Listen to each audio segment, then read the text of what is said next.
So we're going to go at least from the main event and talk about that first. More so the outcome, which saw Roman Reigns retain the WWE Championship, pinning Sami Zayn in Montreal. We had run-ins by both Usos, and at the end, it was Kevin Owens making his triumphant return at the end of the night. This is after the loss by Sami Zayn, and the two kind of just gave a look to each other, and that was that.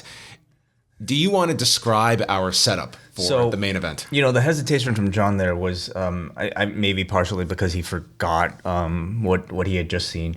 It also could have been because he didn't see what was happening. I didn't forget anything. Yeah. Listen, it's great coming here to. I feel like I'm just complaining on this show. I really shouldn't, because I've had a great trip, but unfortunately, our main event review is going to be a bit hampered because we couldn't see shit. We had to get ready to go into the back for this press conference, and so we were escorted from our seats. They rounded everybody up to go to this corridor to be ready to be escorted to the press conference area. And this was at the start of the main event, about a minute or two into the match. And we're taken to this area, and we're just on the floor. And of course, people on the floor, they're standing, and it is literally just struggling to see anything in the ring that's going on. So, I think we're going to be talking more about the outcome, the reaction from that. It sounded awesome. Sounded like an incredible main event, which I think it's a perspective that we can give. Unfortunately, I don't think you should rely on this review for a full rundown match, move by move, of the main event. It's a match I'll probably have to rewatch. So. Yeah, I got a fair amount of notes for it, but it was a struggle, and it's like I don't have like a solid read on the match itself, but I feel the outcome supersedes the bell to bell content. And Ryan asking, no TVs. There are no screens. None. No screens available. Usually, in these sort of hockey arenas, in the center of the arena is like a screen facing each direction. Did not have any of that. And the big screen just has the big Elimination Chamber logo. So it was, you either saw the live in-ring perspective or you did not see anything. Yeah. So that was sort of our vantage point for the main event, which was limited. But it was certainly, of the press conference, if you watched it, I think the most interesting was Sami Zayn, who came out afterwards, and you could see legitimately deflated, understanding how big this match had been and likening it to George St. Pierre coming back to the Bell Center and losing. Might have been a great fight, but losing the big fight. And this has been the discussion, the whole lead up to this match, is you have caught lightning in a bottle with Sami Zayn, while you also have another plan for WrestleMania. And do you pivot? Where do you go? And the answer here was staying the course and hoping that this audience left satisfied. But timing is everything in this industry. And for performers to reach this, this is the peak. This is something you work towards, having this perfect confluence of character build, storyline progression in your hometown, challenging for the title, numbers moving in your direction. That is all fuel for what all of these performers are under the impression are the difference makers that will get me to that top echelon. And time will tell if this has cemented Sami in a main player role, or if it was the wrong finish on the wrong day, when this audience you had to be here in this city to sense the buzz for this. There's times you hear about, it's a big feel for this. You could certainly feel it at the various points of just the limited time that we were here this week. And this was an audience that loved Sami Zayn on these two nights. And the question will be, is this one of those finishes that ultimately will be remembered as the night that you beat the guy, on a night that it was just the wrong loss on the wrong night? Right. Yeah. This is a point of debate that has been going into this weekend, and it's one that I had even myself kind of resigned, to understand that there's a plan for WrestleMania, and Cody has been doing really well, and I did not expect this outcome to not happen tonight. I was expecting it. I'll tell you when it changed. And I think when I started to doubt, honestly, it was probably over the course of the weekend, and it was definitely over the course of the evening, seeing how special this reaction was, how loud this reaction was.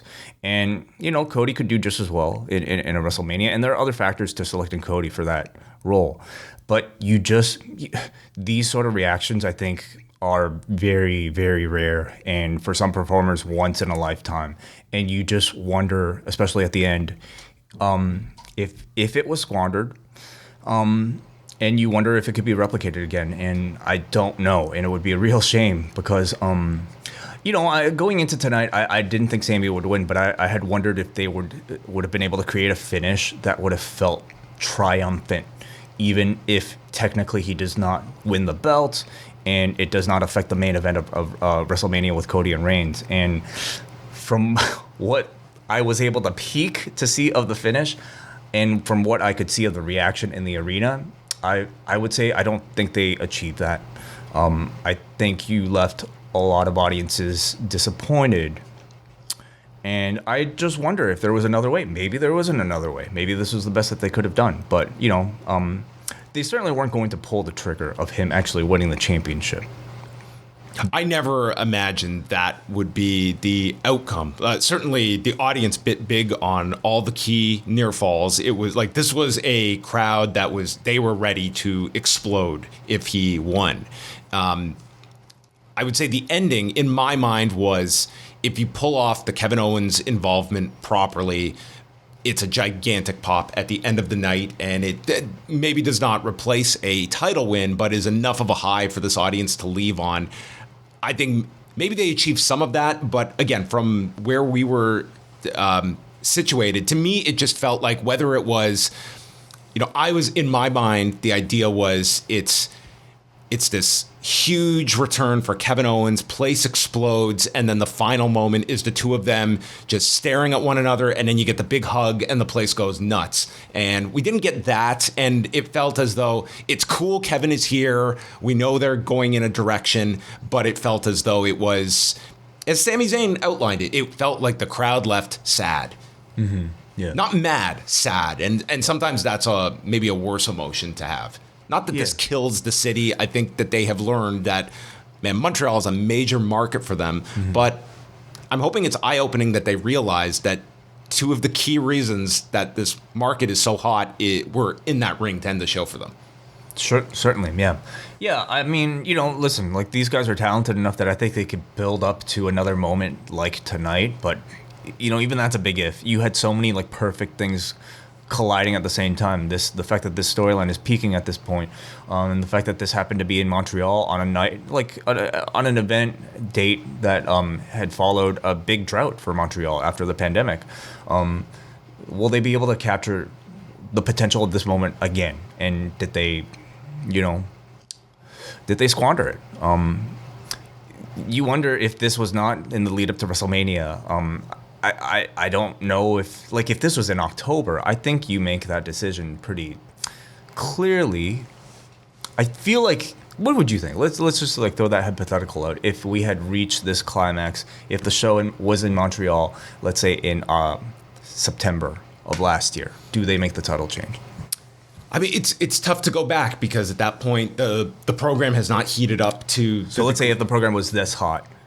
If everything was the same, except WrestleMania is not next month. I mean, it's not even that weird. Like, this is the discussion we did have last September with Drew McIntyre. And I think, there was the argument that that was a big moment for Drew McIntyre. It wasn't all that different. Like, you had a huge stadium show that was ready for Drew to win, and they stuck with the plan of Roman just rolling over everybody. But I would say in this, it might have...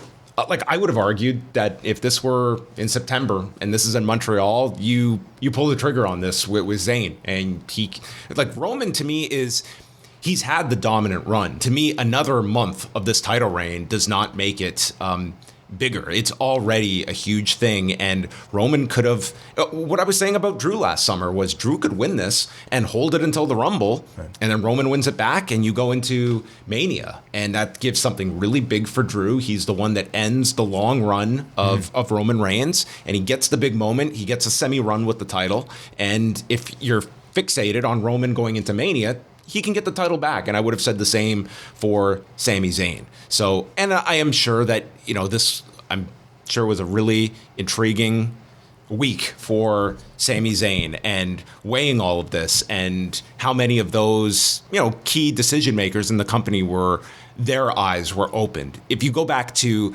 2006, this was when John Cena had a long title run. The audience is starting to turn on Cena, so they wanted to freshen things up, and they put the belt on Edge. But it was, you're winning the title, you're cashing in Money in the Bank, and you're losing it in 4 weeks. And in those 4 weeks, Edge started to move numbers. He started to have a real impact as a fresh champion, first time with the title, and that impact was being seen. And the argument was, let's ride the hot hand. But the counter was, Cena is the plan. Cena is the long-term guy, so they had Cena win the belt back. And that was debated at the time. Like, Edge felt hot, but the silver lining was Edge was a made guy after. They saw him as a money player after that 4-week run. And then later down the road, he did get more. He was a main event guy from that point onward. So while it was a blip or he had to drop the title after 4 weeks, the long term was he greatly benefited his standing in the company. Will that happen with Sami? We'll see. Like, these 2 nights were huge for this company. They did their Montreal gate record on Saturday.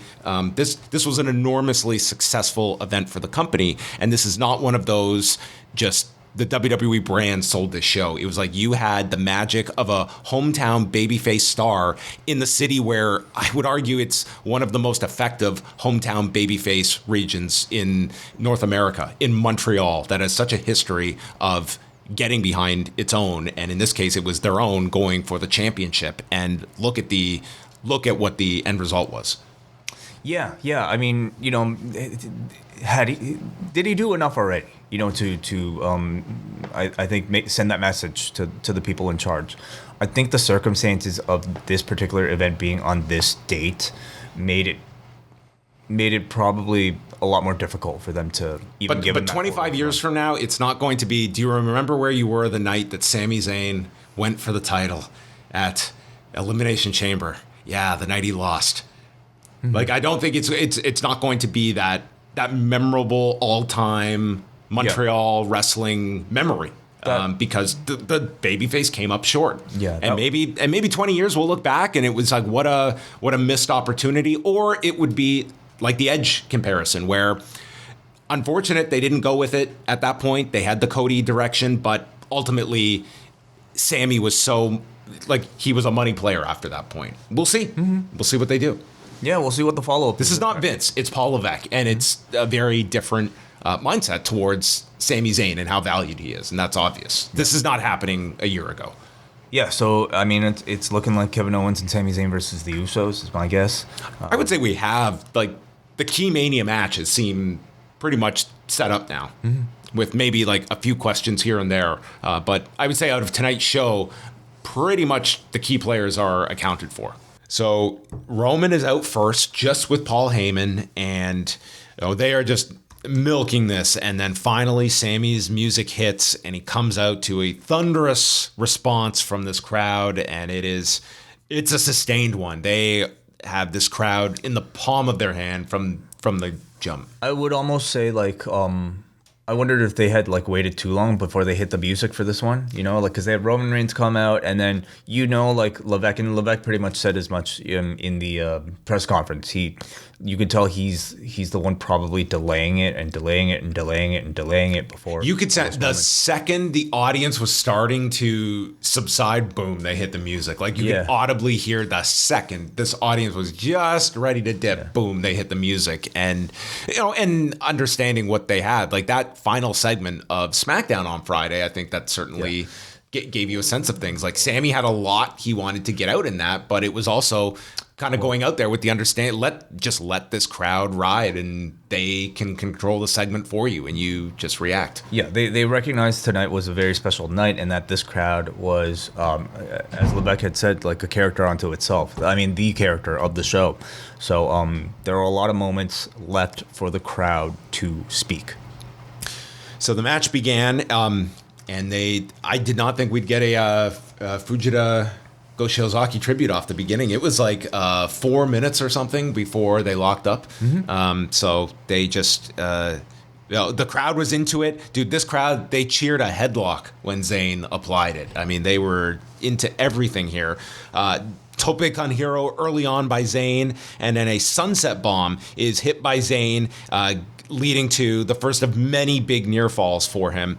Zayn at one point leapfrogged a spear, and as Reigns crashed into the corner, he's rolled up for another 2 count, lands a haluva kick, crowd explodes at the kick out on that one, Blue Thunder Bomb, similar reaction, and then there's elbows to Zayn in the corner with the referee behind them, so the elbows ricochet and take out the referee. From there, with the ref down, Zayn gets the visual cover on Roman Reigns. The crowd is counting, but there's no one there. This is when Jimmy Uso comes out, super kicking Sami and hitting an Uso splash, but Zayn survives that, kicking out and takes out Jimmy with a haluva kick, sending him to the floor. Superman punch is delivered, but misses and hits the ref, and thus, the Kevin Owens the KO chants begin at this point in the match. Then Jey appears, and he gets into the ring. This is one I would certainly like to watch it back for kind of the body language and the interaction with Roman, where he's handed the chair, he's conflicted, and then Reigns starts pie-facing Jey, and Zayn runs at Reigns, who sidesteps, so Zayn mistakenly takes out Jey, and then gets speared by Roman and is pinned. Yeah. Again, can't really comment on the body of the match itself because we couldn't really see, but I thought the heat was incredible. I thought they gave Sami the big visionary fall. This crowd was counting, I think, up to like 10 or something like that. Several big near falls. You had the big moment with Jey to kind of tell that story, and they kept it so that Jey was still sort of like a conflicted semi-heel, semi-babyface. You don't exactly know where his allegiances lie. This was not that was the thing. Like, if you were, a lot of people kind of mapped this out the same way, and I guess that's where it was not a straight, reversion back to being a heel for Jey Uso, and they're very much keeping alive the tension between Jey and Roman Reigns, and I'm hoping that they pay that off in a big way in the future as well. But they found a way to build a misunderstanding between Sami and Jey that'll cause conflict between the two of them long enough to do the match at WrestleMania, and then afterwards, I like that it's not like a complete shutting of that relationship. If it was just Jey turning back into a heel, I think that would ruin a lot of like the great sort of interest and depth in a Jey Uso character, and they're very much keeping that alive. As much as the different different opportunities that have presented himself throughout the body of this story, I think if you're just looking at it from the beginning of where we're going to go, and then this turn happens, and this is where we get to the match, it's like there's a lot of unforeseen developments throughout this story that have, made you, pivot at different points. And I would say Jey Uso and Sami Zayn, this interesting chemistry between them, I think there's a huge part of the audience that eventually wants to see those two unite together down the road at some point. That is something you can revisit as well, and you kind of keep that open, at least from this show, and then you set up the Mania match, presumably. Yeah, Slim Sieber in the chat says there were a lot of cutaways to Sammy's wife who was ringside. Also, Roman was trash talking her a lot when they were outside. She was great. Yeah, I mean, from what I'd heard, this weekend was kind of significant for, I guess, even a real public acknowledgement that Sami Zayn had a wife and a child, because he seems to keep that side of his very private. But WWE shot like a quick little clip with her, and they probably did that to set up some of those moments tonight that you saw on camera. Yeah, so Kevin Owens comes out and he attacked Roman, hit him with a stunner, hit Heyman with a stunner, and then it's Roman in the corner, and Owens is looking back at Sami, and he just stands out of the way so that Sami can deliver a haluva kick onto Roman Reigns, and you don't get the big embrace. Owens just leaves the ring as Sami's music plays, and that's how the show ends, with Sami's music, and he's left alone in the ring, and feeling strange. Yeah, strange, and I would say that's kind of how a lot of people, I'm sure, felt.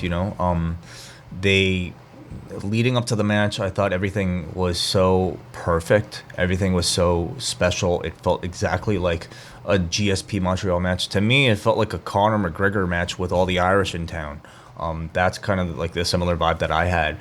And it was missing the final moment, you know? And I expected the finish, but in the end, by the time we got there, especially being there live and hearing it, it was very deflating, and it was disappointing for this crowd. And so, I'm left wondering, could they have found a better solution to give them a more significant result? Was there a bigger moral victory to be had that would have created some sort of lasting change in Roman, that Sami could just kind of hang his hat on, while still, not winning the championship? I don't know. Maybe there isn't. Maybe there is. Maybe there isn't. I don't know. But I'm certainly left wondering afterwards about what if they pulled the trigger tonight. But hey, man, it tells you how much faith that they have in this, Roman Reigns Cody Rhodes match, and how important it is to them, because they had every reason to change the result and they did not tonight. If you had changed the result and you put the title on Sami, what is the WrestleMania match?